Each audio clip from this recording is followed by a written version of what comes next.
Welcome back to the Chocolate City Sports Break. I'm Sonny C. Also go by the name, my spiritual name of Mafuj Al Qadir. Whichever floats your boat, you can call me.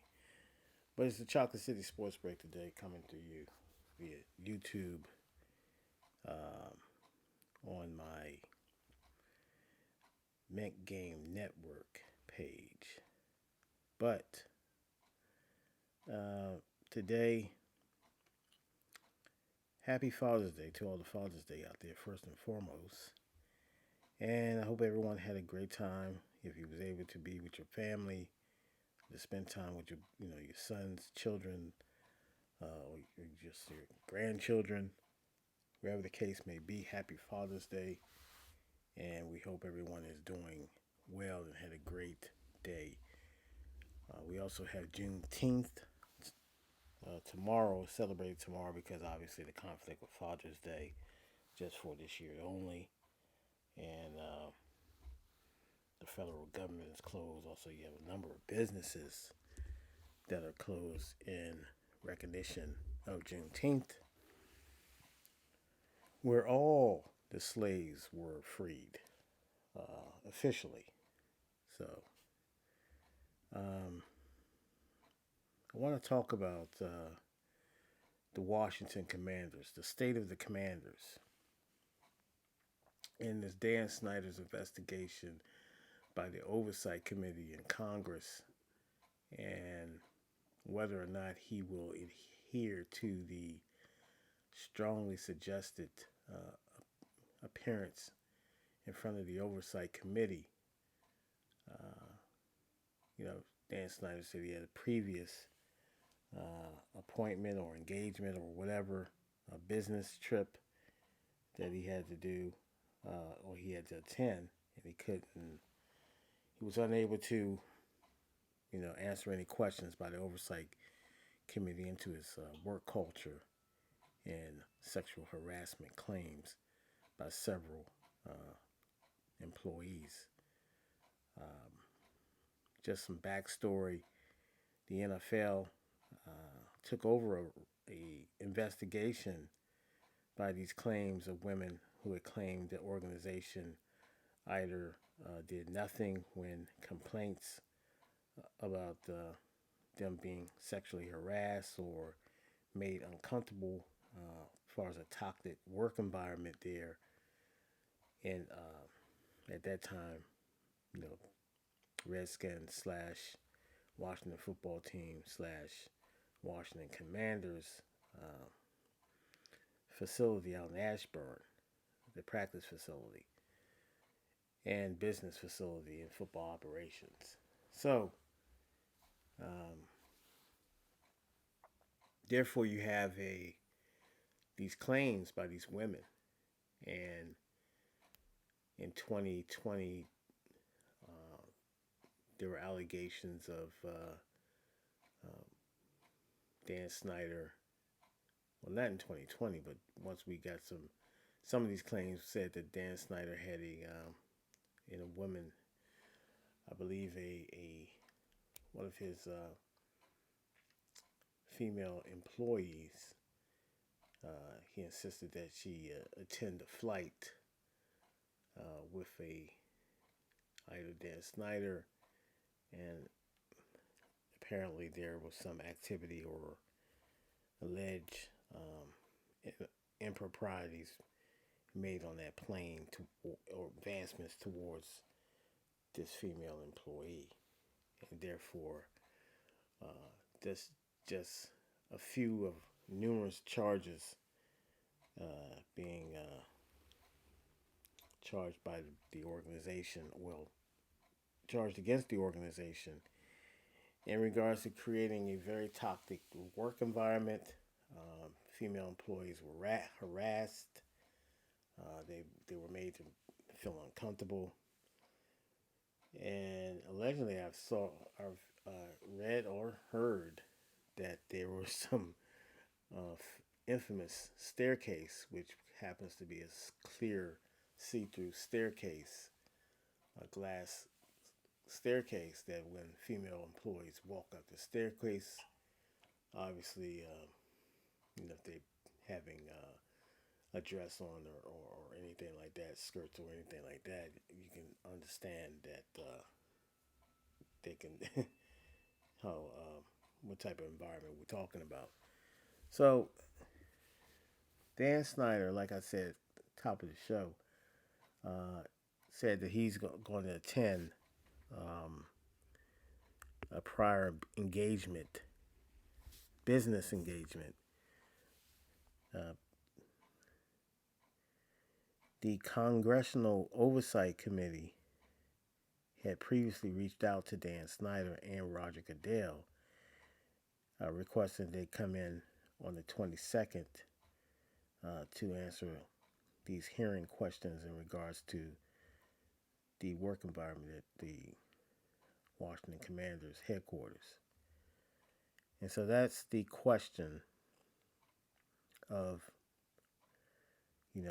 Dan Snyder, when he responded back to that request by the Oversight Committee, he had a prior business engagement to be out of the country, and he's going to have to respectfully decline being in front of the hearing to answer some of these questions and allegations. So a move that a lot of majority of people thought that he would do. It's not surprising. He doesn't want to face any questions. But the Oversight Committee came back with strongly suggesting that he attend. We have yet to hear Dan Snyder's response as of yet in regards to that. So when you say strongly suggests or that the plaintiff or the defender in this situation, the owner of the Washington Commanders, Dan Snyder, what does that mean in regards to the Oversight Committee as far as a power to force him to attend this hearing? Can they have issue a subpoena? An 11th hour subpoena. So it I guess we have to wait and see at this moment if the Oversight Committee is just flexing its muscles or just not really, have any bite to this to force him to come in. And Roger Goodell is on record of saying, well, has been reported to say that he will be attending. And he has to be like, what is going on? But he fumbled the ball, I believe, because Beth Wilkinson's original report, and let's not forget Dan Snyder had hired Beth Wilkinson as far as these allegations came to fruition, came to the surface that there were these allegations, and this was a team's attempt to hire a lawyer to investigate themselves, which I never could understand. But then the NFL quickly got wind of that and took over that investigation, with Dan Snyder paying for that investigation. And they were saying, not so fast. We're going to oversee this investigation with Beth Wilkinson. You're not going to, the conflict of interest there, you're paying for someone to come in to investigate yourself. We all know how that might be. How transparent is that? And so this has been a thorn in the side of Commissioner Roger Goodell in the NFL. That this franchise continue to either be in the news for something unrelated to winning football games or just being operational business of football. There's always something that has to be considered some type of shenanigans or frat boy activity in the past. So Dan Snyder, whether he ever testify as to defend these allegations, the longer I think that he tries to avoid these situations, he makes himself look like a fool. But well, let me strike that. He doesn't make himself look like a fool. He's probably being smart not to address this, uh, being counseled through his lawyer. Uh, so um, it's frustrating because we want to talk about the team, and I know the fans want to talk about football, and they don't want to get caught up in all this distraction. But you can't help but just kind of roll your eyes at this moment because it's getting really frustrating, and you want a lot of a faction of the fan base want Dan Snyder out of there. They want him removed. They want him to be forced to sell the team. So once again, there was a report by the reporter. I want to get his name right. Gosh, Jared Wright, I believe. I'm not sure. Anyway, that they were counting the votes. The owners were counting the votes to force him out, or but you need 24 votes. So then you got Snyder's reaction if he's forced to sell or even hinted at being forced to sell, and as to how involved he is with the day-to-day operations because he his wife Tanya Snyder is the co-CEO of the franchise, so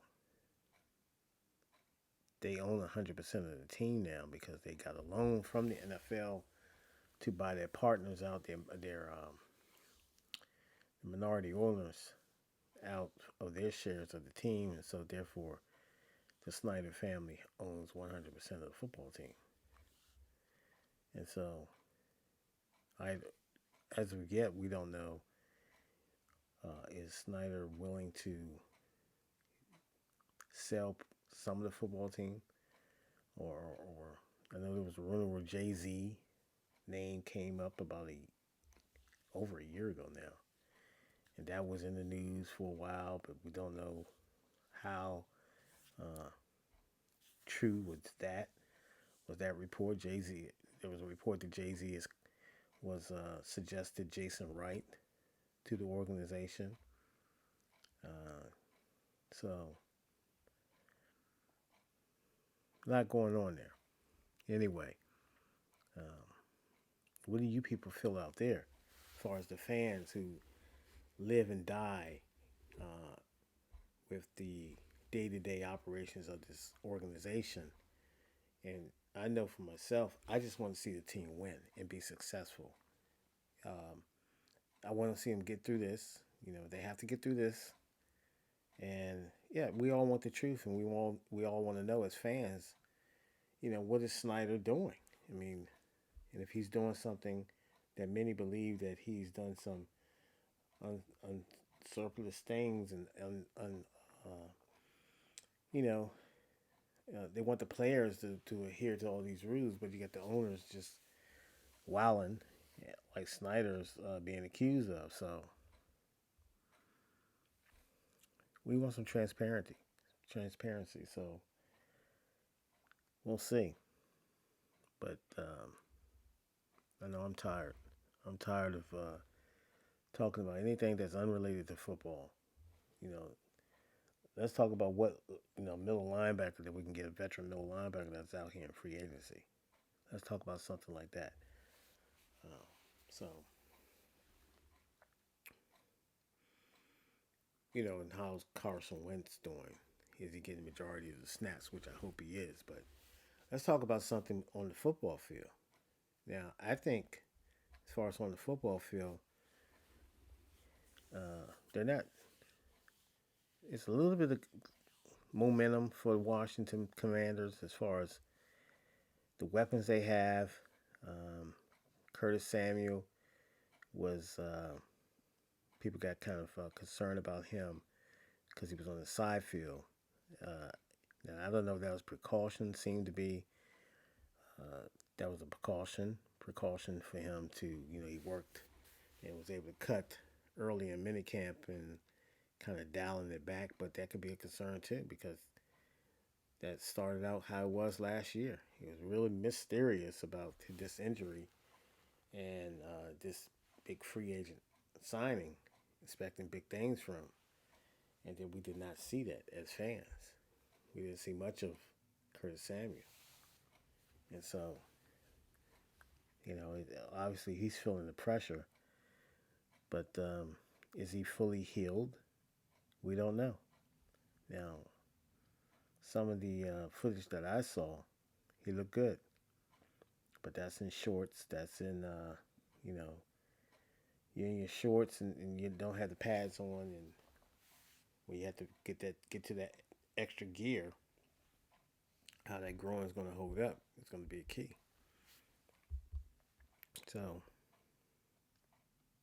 with that said, it will be a dynamic offense if everybody's healthy. And the elephant in the room is that you don't have who didn't attend minicamp and didn't attend OTAs was Terry McLaurin. And obviously he's trying to get an extension on his contract, being a third round draft pick, um, drafted back in 2019. So he's not going to play for that number, not having an extension. I think he's scheduled to make $2.5 million. He's out. He's outperformed that contract. So,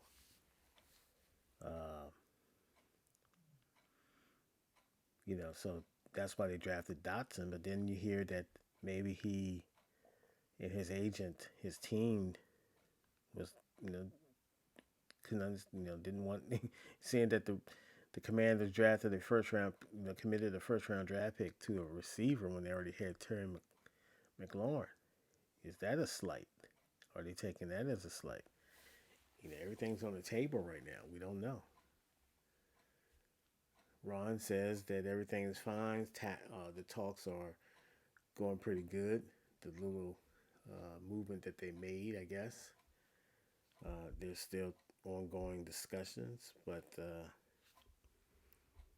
I expect it to be done. I expect them to get the contract done. We need Terry McLaurin, and we're just gonna have to pay him what the market is.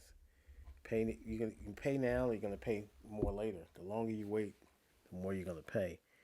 And if you're just not comfortable with the number, then you might have to think about the unthinkable and seeing what you can acquire for Scary Terry in the trade. So. But then if you do that, what kind of message do that send to the team?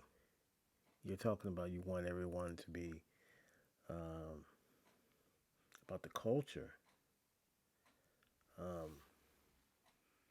But what does that do with the team? That's something to ponder. That's something to ponder. So,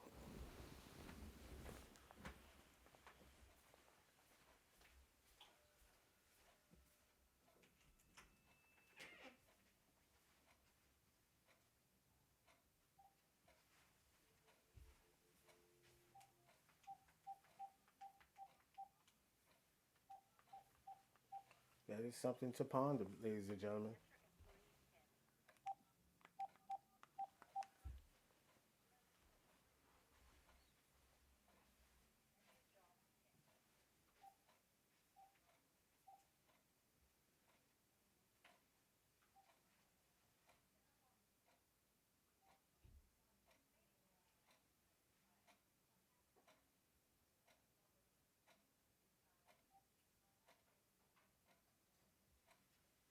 Yes, sir.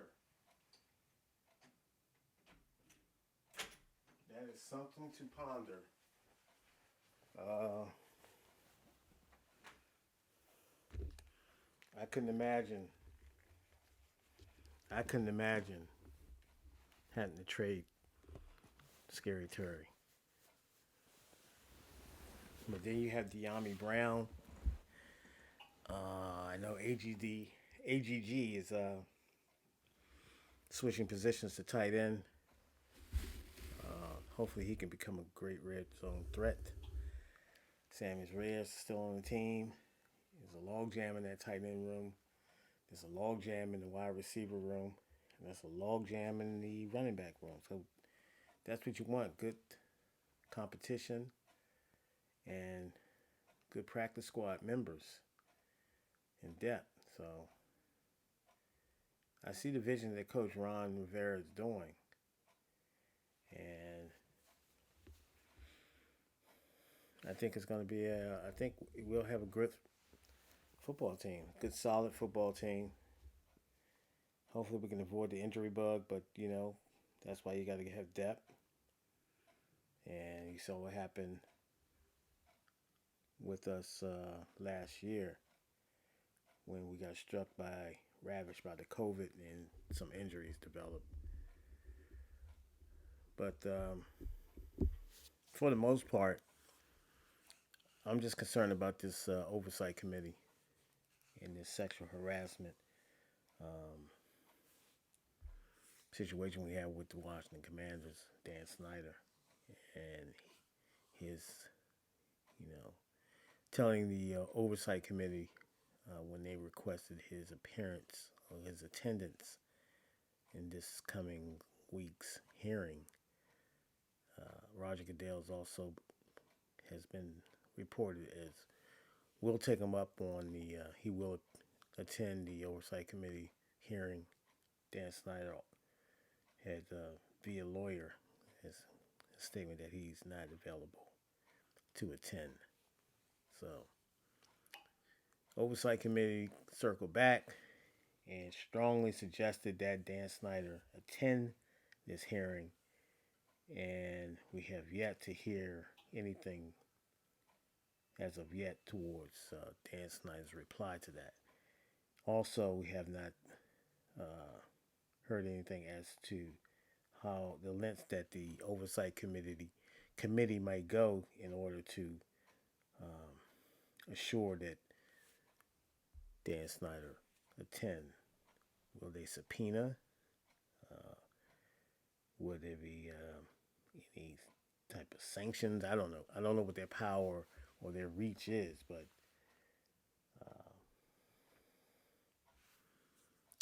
they playing a game of chicken at this point. So that's it for me, fellas and ladies and gentlemen. Thank you for tuning in. Please like and help the channel out when you like it, and it doesn't cost you anything. Please subscribe to the channel. Hit the bell for the notifications so you can get all the notifications when I upload the video or upload the podcast audio. Also, share this, and just kind of for your friends for debating, and also direct them to this to the Vanguardian TV and also Mid Game Network, and also Vanguardian News platforms channels on YouTube. Take care, enjoy, happy Juneteenth, and happy Father's Day to all the fathers out there. We will see you soon. Peace.